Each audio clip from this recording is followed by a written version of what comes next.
Hello and welcome to our lesson. Today we'll be learning how to build a drivetrain using CAD. So what we did first here is we first break the link on our C channel because what we want to do is we want to put a bearing on the C channel. But we can't do that because the C channel has holes that are square and it doesn't show the geometry of the center of the square. So what we have to do is we have to first break the link on C channel, then create a sketch on it so that what we can do is we can press P to project it. What this will do is it will project all the geometry of that plane into the C channel, and so we can see these purple parts. It'll show the center of the C channel, the hole in the C channel, and so using that we can determine where to joint our bearing into the C channel. And so that's what we do here before we start to attach the base to all four of our C channel. And here we create the base for our drivetrain, and we'll be adding all the bearings, and that's what we do in this part.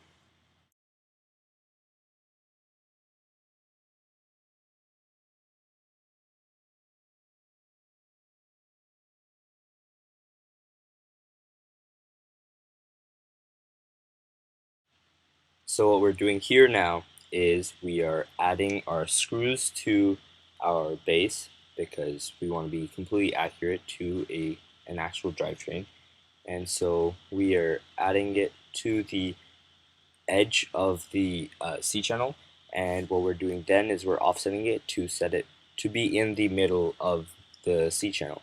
And now we add the screws into our bearings.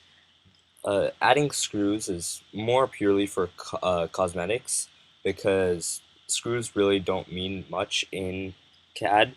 What we usually use is we just use joints, and so that's the conventional way of uh, and that's like the screws for CAD. And so that's why hardware such as screws or nuts are not practically useless, but they don't have that much of a use in CAD.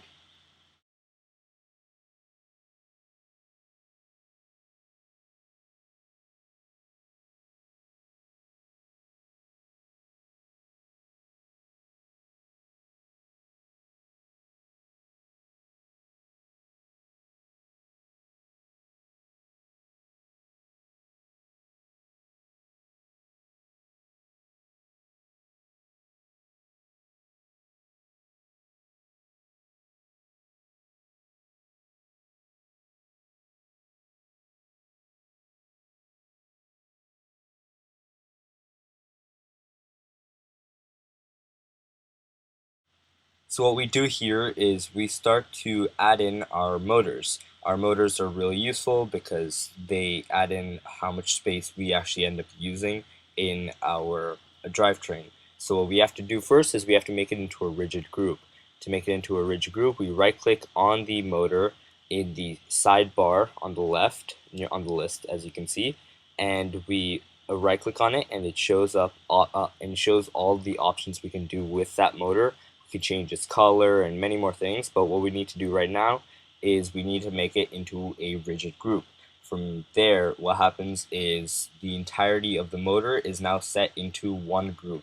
Because the motor is made up of multiple components and such as gears and other things, if we just moved the motor, it would not get carried over completely. So that's why we make it into a rigid group, and that's what we are doing here.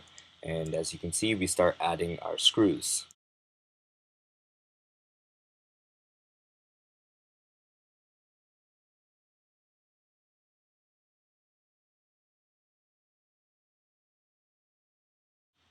So as you can see, what we're doing here is first we want to create a 4-inch shaft because the shafts available are, well, the axles available are not long enough to deal with this kind of drivetrain.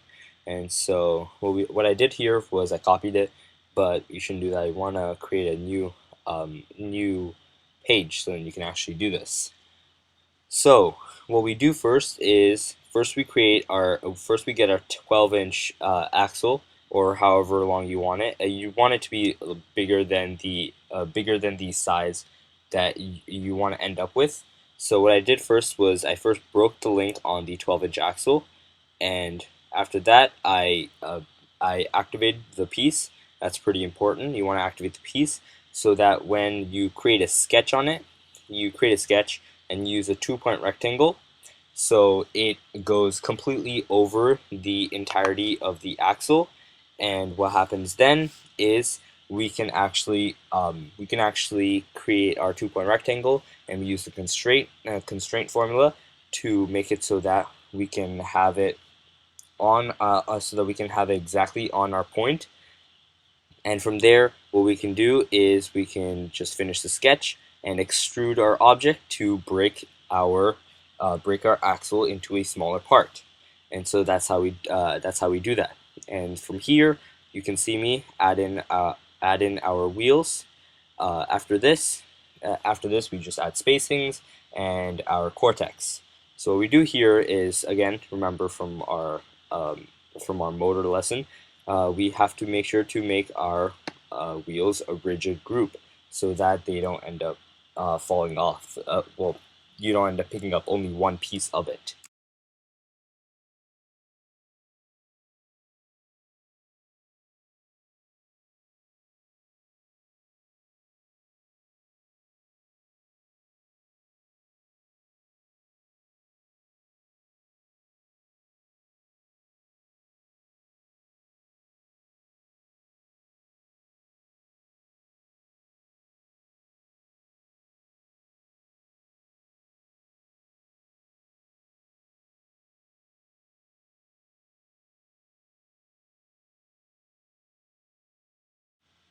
Now we're adding in the rest of our spacers and our shaft collars. Shaft collars, again, also with screws.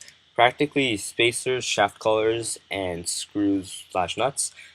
They don't have that much of a use in Fusion, but we add them because it helps make sure everything is okay and spaced out correctly. And so that is why they're also useful. So now you see me adding in the final pieces of shaft collar, and once we finish that, we start adding in our wide C channel because we need some space for our cortex. So from here we see me lining up the cortex and adding in the joints so that it stays in place. And now I'm getting in all the screws because we do need to still add the screws. And from here I'll just be adding the screws and nuts.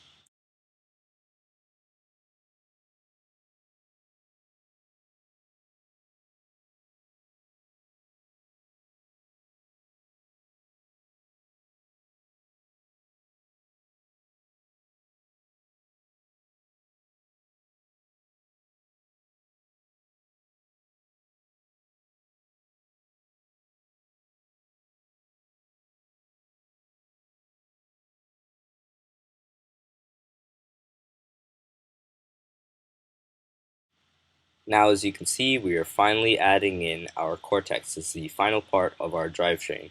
First, you see me lining it up so that I can get a rough idea of where to put this in. And because the cortex is pretty large and the C channel has uh, angles on it, so we can't just lay it flat on it, we have to add standoffs so that we can actually screw it in. So you see me creating joints between the wide C channel and the standoffs so that I can put this in. And first you see me moving it, and you see that it didn't move the entire thing properly, and that shows what happens when we don't make it a rigid group. And so here you can see that this is our final bot. We added in our screws, and this is it.